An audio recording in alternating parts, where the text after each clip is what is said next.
네, 필쌤 영어의 필쌤입니다. 자, 고2 거는 지금 40번, 이게 마지막이 되겠네요. 41, 42는, 그저께인가, 미리 해놓은 바가 있고요. 요거까지 해놓으면 2학년 거는 이제 주요 지문, 뭐 18, 19번만 빼놓고, 통계 그쪽이랑, 그러니까 18, 19, 25, 26, 27, 28, 그것만 빼놓고, 이제 다 한 겁니다. 그 외에 다른 건 필요 없으시죠? 18, 19, 이런, 18, 19번이나 그쪽은 뭐 해설까지 들으실 거 없을 것 같은데. 사실, 어, 그렇죠. 하여튼 뭐 그렇습니다. 네. 40번 요거 해볼게요. 요양문 문제고요. 은근 요거에 요거 틀리는 학생들이 많이 있는 또 쉬운 유형 쪽으로 좀 분류가 되는데 그래도 조금 이거 약간 매니아층이 있다고 해야 되나요? 약간 틀리는 학생들이 있습니다. 요쪽을 먼저 보면서 조금 견주어 보면 답이 윤곽이 잡힐 때가 되게 많아요. 그러니까 여기를 잘 보세요. Having affected the evolution of our 땡땡땡 perception. 요런 인식에 대한 요거의 이제 스페이셜 공간적인 오디터리 청각의 cultural 문화적 인식 이렇게 되죠. 다 말은 돼요. 여기 들어가는데. 근데 뭐 약간 끌리는 쪽이 있을 겁니다. 이렇게 다 읽어보다 보면 요거에 대한 우리의 진화에 영향을 끼치며 vertical and front back dimensions 이렇게 됐죠. vertical이라는 거 이렇게 되는 거죠. 요거 수직 상태. 그다음에 horizontal 그러면 이렇게 되는 거고 그죠? 요 두 개를 좀 외워놓으세요. vertical, horizontal. 자, 그래서 vertical and front back dimension 앞뒤 그러니까 요 위아래하고 요거 그림으로 제가 못하겠네요. 제가 3D로 그림을 못 그려가지고 하여튼 자기가 서 있는 데에서의 위아래 수직과 그다음에 앞뒤 영역은 그런 차원은 easily perceived. 자, 인지가 쉽게 됩니다. But the left-right axis 하지만 왼쪽 오른쪽 그 축, 엑시스가 축이에요, 축. Which is not 땡땡땡 in nature. 이거는 자연에서 땡땡땡 하지 않은 건데 그것은 doesn't come instantly to us. 우리에게 아주 즉각 다가오지는 않습니다. 그러니까 요건 좀 어렵다는 얘기죠, 그죠? 그러면 여기 들어갈 건 거의 100% 스페이시얼인데요, 그죠? 문화일리는 절대 없네요, 그죠? 아니 진짜 절대 안 되고 청각으로 뭘 이걸 인지하나요? 이 수직 앞뒤 이런 거를 공간 인지 이게 당연한 이거는 뭐 벌써 50%예요 그냥. 근데 이건 100% 스페이시얼. 스페이스 발음이 스페이스와 비슷하죠? 스페이시얼 공간적인 그 C 대신 T를 썼다고 생각하시면 되고 이렇게 소리로 보면은 공통점이 있음을 눈치채실 겁니다. 그다음에 여기에는 이제 자연에서 이러지 않다 그랬는데 자연에서 스케어스하지 않다 그러면 이게 희소하다는 뜻이잖아요. 자연에서 원래 그냥 희소하지가 않으면은 희소하지가 않으면 많다는 얘기고 꽤 있다는 얘기고 그러면 요거에 대해 우리 진화가 준비를 해주지 않았을까요? 그러니까 아마 중요하지 않다라고 말해야 되지 않을까요? 크지 않다. 이게 크다, 그건 중요하다거든요. significant가. 자연에서 크지 않은 그 left, right axis는 우리한테 쉽게 다가오지 않는다. 1번이 정답일 가능성이 굉장히 높습니다. 근데 뭐 이거는 일단 여기까 살짝 이렇게 체크만 해놓을게요. 자, 그리고 가봅시다. 자, a young child, 어떤 어린아이는 may be puzzled, 혼란을 느낍니다. when, 이러면. 자, when asked to distinguish between, 요거 중에 한번 구분을 해봐라. The directions of right and left. 오른쪽, 왼쪽 방향 한번 구분해봐. 그러면은 혼란을 느낀대. 그래요? 아이들은 오른쪽과 왼쪽을 잘 모른다고 합니다. 하지만, the same child may have no difficulty 이거 하는데 어려움이 없어요. 근데 같은 애라도, determining the directions of up and down, vertical. 그죠? up and down and back and front 여기 나왔죠. back and front 나왔죠. 그죠? 요거에 대해서는 문제가 없다. 그럼 요거에 대한 진화로 요건 easily perceived 요거 얘기 나온 거죠? 공간 진화겠죠. 진화 얘기를 하겠죠. 그죠? Scientists propose that this occurs because 이런 일이 일어나는 이유는 뭐냐면 although we experience three dimensions 우리가 3차원을 경험하고 있긴 하지만 dimension 차원 영역 3차원을 경험하고 있긴 하지만 only two had a strong influence on our evolution 오직 두 개만이 우리의 진화에 큰 영향을 끼쳤다. The vertical dimension, as defined by gravity in mobile species. The front-back dimension, as defined by positioning of sensory and feeding mechanism. 이렇게 됩니다. 그래서 vertical dimension하고 front-back dimension만이 우리에게 중요하다 이거죠. 그죠?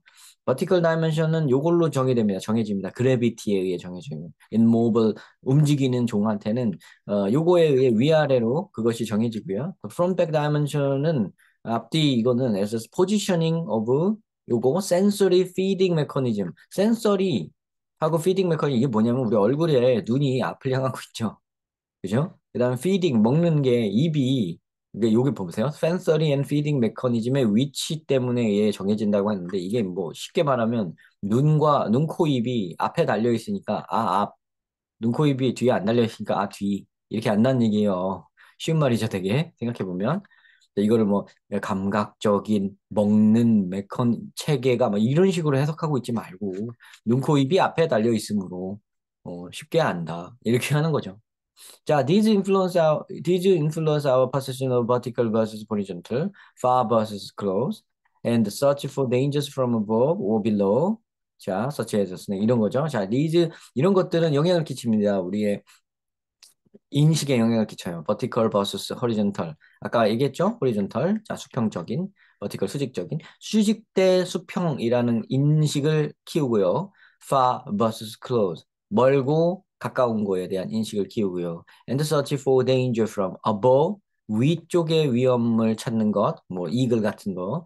below 아래쪽의 위험을 찾는 것, such as a snake 이런 걸 찾게 해줍니다. However, 그러나 the left right axis 왼쪽 오른쪽 축은 is not as relevant in nature. 자연에서 그다지 적절하지가 않습니다. 그만큼 적절하지가 않습니다. 얘네만큼 적절하지가 않다는 거예요. Not so, not as 같은 거죠. 뭐 뒤에 as가 왜 안 나오나요? 그건 뭐 내포되어 있으니까요. 그러니까 적절하지 않다는 건 별로 중요하지 않다는 얘기가 되고 significant를 뜻합니다. 중요하지 않다. 자연에서 별로 relevant하지 않다. 요 말이죠. Not relevant in nature, not significant in nature. 똑같은 말이죠. 1번이 정답임이 확인됐습니다. 됐죠? A bear is equally dangerous from its left or right side. 곰은 왼쪽이나 오른쪽에서 오나 다 위험한 거 맞다. 하지만 not 그렇지 않다. If it's upside down. 그게 뒤집어져 있으면 upside down 그렇지 않다.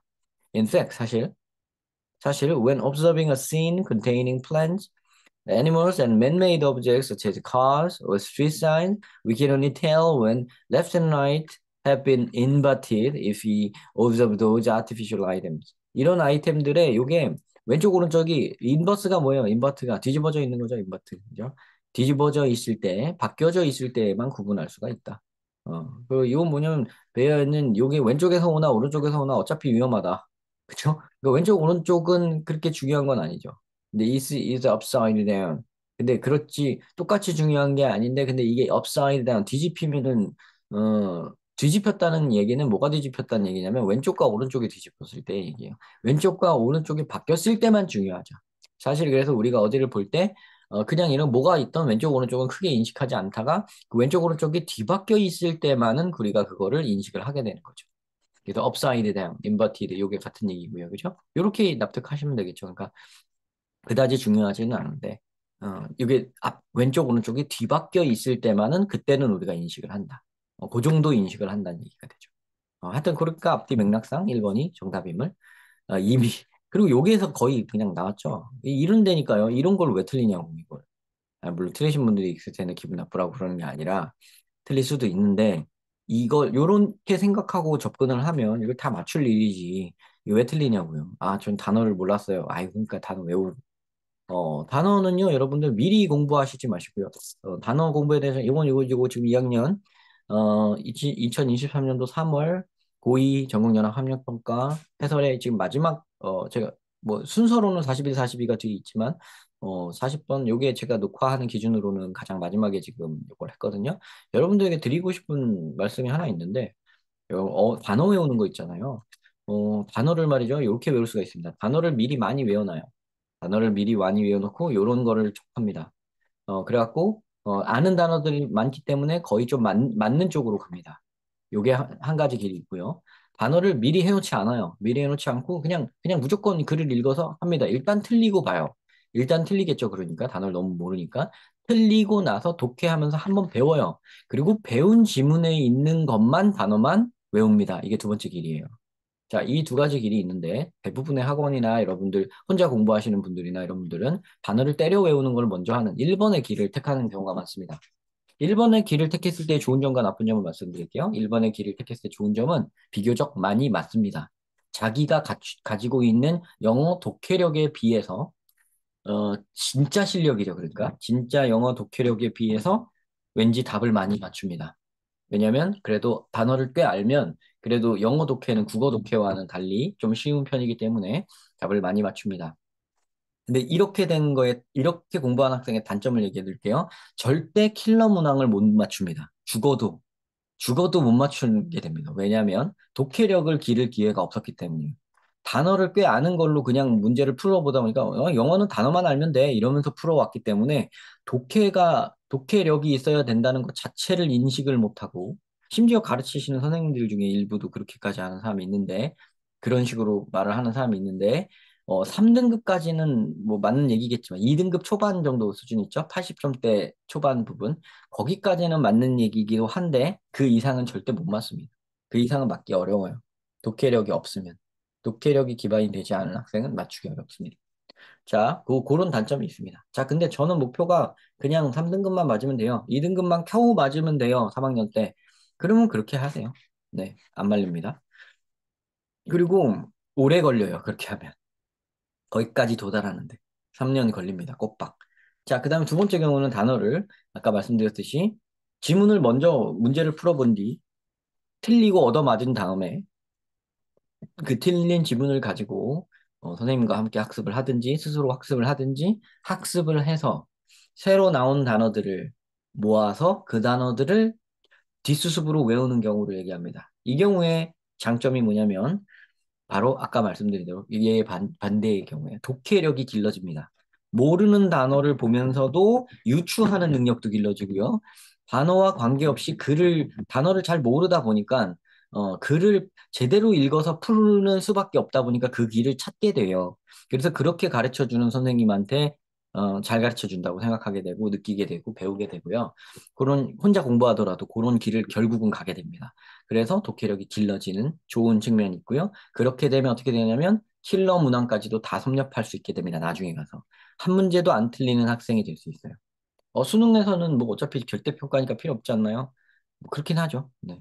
근데 뭐 그렇게 느슨하게 공부할 사람은 그렇게 하고 수능만만 넘기면 된다 이런 사람이면 그렇게 하고 근데 나는 대학 가서도 열심히 공부하겠다. 대학 가서도 논문 같은 거 영어로 쓸 거다. 이런 마음을 갖고 있는 사람이면 당연히 독해력을 기르시는 쪽이 맞죠. 그래서 이쪽이 맞고요. 단점이 하나 있다면 이쪽의 단점은 뭐냐면 많이 얻어맞습니다. 많이 틀립니다. 처음엔 많이 틀려서 내가 되게 못하나 이런 뭐 약간 에고에 조금 상처를 입어요. 근데 뭐 그거 괜찮다 하시면 그냥 괜찮다 하세요. 좀 틀리는 거 당연하지 않습니까? 틀리는 걸 즐겁게 여기셔야 돼요. 틀렸다는 거는 새로 배울 어떤 사항이 이 안에 있다는 얘기이기 때문에 굉장히 소중한 거 아닌가요? 네, 그렇게 생각을 하시면 마음이 좋지 않을까요? 네, 그래서 저는 두 번째 방법을 선호하는 편이고요. 이 영상을 보시는 분들도, 난 단어를 모르니까 빨리 단어장 사서 공부해야지. 만약 이렇게 생각하시는 분들이 있다면, 그렇게 하기보다는요, 그냥 이 영상을 보시고, 쭉 해설을 들어보신 다음에 모르는 단어들을 체크해 놓으셨을 거 아니에요. 이 단어 몰랐고, 이 단어 몰랐고, 이 단어 몰라서. 그러면 이렇게 좀 따로 적어 놓으시고, 그 단어들만 외워보세요, 일단. 그리고 제가 제시해 준 방식으로. 그냥 그것도 뭐, 어, 단어책마다 조금씩 다르게 쓰여 있고 사전마다 다르게 쓰여 있는데요. 가만 보면 좀 고리타분하게 해석하는 방법이라든가 약간 요즘엔 안 쓰는 말들을 가지고 한다든가 하는 것들이 굉장히 많거든요. 그러니까 지금 이렇게 자연스럽게 독해를 통해서 추론을 통해서 이게 이런 뜻이구나라고 얻어낸 그 단어 뜻으로 이해를 하고 계셔야 훨씬 더 유리해요. 진짜 말도 못하게 유리해요. 훨씬 더 정말. 그러니까 꼭 그렇게 하셔야 됩니다. 아셨죠? 그렇게 하시기를 바랍니다. 네, 그래서 말씀드렸듯이, 자, 그리고 이 단어를 먼저 배우는 방식이 또 뭐가 나쁘냐면, 이건 약간 온실의 화초예요. 임기응변 능력이 떨어지게 됩니다. 온실의 화초. 근데 이번 식으로 이렇게 푸는 건 이건 야생이에요, 야생. 그래서 새로 나오는 지문이나 새로 나오는 글, 새로 나오는 그런 것들에 두려움이 없어집니다. 음. 그러니까 길거리 싸움 잘하게 되는 것과 이, 고전 무술을 오래 익힌 것 같은 거의 차이라고 보시면 되겠어요. 네, 이렇게 하면 실전에 쓸모가 없다는 거 아시죠? 이거 실전에 쓸모 없습니다. 이렇게 하면. 그러니까 실전이란 건 뭐냐면 야생. 모르는 지문 딱 맞닥뜨렸을 때. 저는 그래서 그게 싫어요. 저는 그래서 내신 잘해요. 당신 내신을 잘하는 게 아니라 수능을 못하는 거죠. 어, 야생이 더 어려운 거 아닌가요, 이게, 그죠? 야생이 더 어려운 거잖아요, 그죠? 이거를 잘한다는 거는, 이거 잘한다는 학생들이 있는데, 이걸 잘한다는 말을 하기 전에, 이게 약한 건 아닌가 한번 생각을 해보세요. 이게 약하지 않으면 왜 이거를 안 하고 이걸 해요? 그죠? 음, 음. 맞잖아요. 그죠? 그래서, 요거 약간 내신 온실, 수능 야생, 약간 이렇게 생각하시면 되고요. 음, 수능을 잘하시고 싶으신 분은 필쌤 영어에 잘 오셨어요. 수능을 잘하시고 싶으신 분은 야생 영어, 이쪽으로. 온실 영어 말고 야생 영어, 요거를 하셔야 된다고 생각을 합니다. 내신이 뭐 잘못됐다는 게 아니에요, 절대. 내신 해야 됩니다, 여러분들. 여러분들이 여태까지 살아온 길이, 온 길이 온실 영어였다. 그럼 내신 하셔야 돼요. 온실 영어였으니까, 여태까지 온실 영어 했으니까. 갑자기 어떻게 바뀌나요? 근데 이제 야생 영어를 해보고 싶으시면 필름 영어 잘 듣고 혹은 저 아니더라도 야생 영어를 잘 가르치시는 분들이 꽤 많이 있거든요. 그분들 거 잘 들으시고 어, 아니면 혼자서 거기를 한번 뚫어보시고 하시면 요거 이 내신 수능을 다 잡을 수가 있습니다. 야생 영어를 한 사람은 온실 영어를 당연히 잘할 수밖에 없어요. 공부를 살짝만 추가하면 돼요. 근데 온실 영어를 해온 사람은 야생 영어를 당연히 못할 수밖에 없어요. 공부를 많이 더 해야 돼요. 아셨죠? 그러니까 방향이 완전 다른 거니까 어느 쪽을 선택하실지 뭐 너무 답이 명확하죠, 사실은. 야생 영어의 기준을 두되 시험 때는 내신 영어를 한다, 온실 영어를 한다. 요런 마음으로 접근을 하시는 게 가장 좋은 게 아닌가. 답정너죠, 뭐. 이게 다 정해져 있습니다. 네. 그런 게 아닌가 생각이 듭니다. 네, 일단 여기까지 시청 감사드리고요. 뒤에 이제 순서상으로 40일, 40일 뒤에 배치해 놓을 테니까 거기까지 잘 들으시고 공부하시는 데 도움이 되셨으면 합니다. 네, 시청 감사드립니다.